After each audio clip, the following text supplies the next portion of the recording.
भूल गया। नमस्ते। अभी हम हैं महाराजा केपी सिंह के साथ इनका हवेली में अभी हम लोग बैठे हैं। तो पहले तो हम पूछना चाहेंगे कि महाराजा केपी सिंह जी, आप अपने बारे में थोड़ा बहुत बताइए। नमस्कार, मेरा नाम डॉक्टर कृष्णपाल सिंह है। मैं यहाँ के वर्तमान में ठाकुर महिपाल सिंह जी उनका बड़ा पुत्र हूँ और मैंने पुरातत्व में PhD करी है।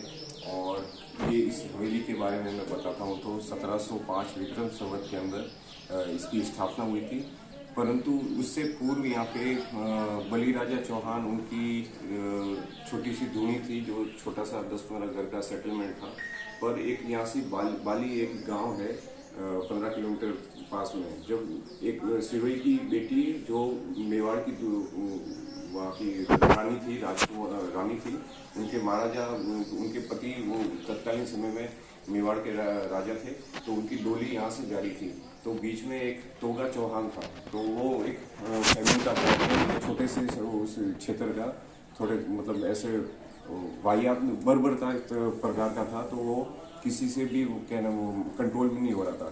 तो मेवाड़ के महाराणा ने ऑर्डर दिया हरिदास जी को, जो सिरोही के राजा थे, उनके काका थे हरिदास जी। तो वो मेवाड़ के अधीन में वो काम कर रहे थे। तो उनको ऑर्डर दिया और 40-50 सिपाहियों के साथ में उनको वहाँ पे भेजा कि इसका दमन करके यहाँ पे आप फिर उस क्षेत्र का आप विस्तार करना, आप तब से आप महाराजा कहलाएंगे। तो वो आए, उन्होंने उस डोली को आगे वापस उदयपुर तक पहुँचाया, उस तोगा चौहान का वध किया। उसके बाद में इस क्षेत्र की उनको बागडोर संभाली। उसके बाद में तत्कालीन समय में उनको 24 गाँवों की घटना की ये राजधानी प्राप्त हुई थी। पर कुछ समय बाद में या 50-100 साल बाद में जोधपुर के से आक्रमण हुआ या कुछ चौथ वसूली होता है, 4% मतलब 25% ब्याज देना होता है, मतलब छोटे राजा को टैक्स देना पड़ता है।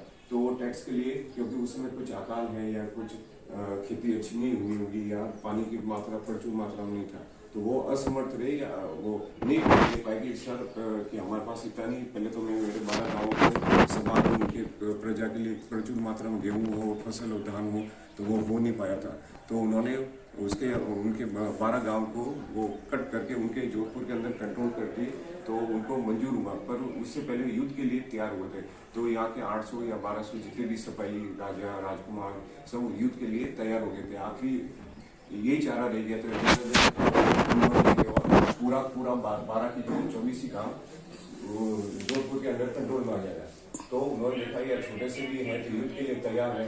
तो बोले कि ऐसा करो, हम नहीं लड़ेंगे।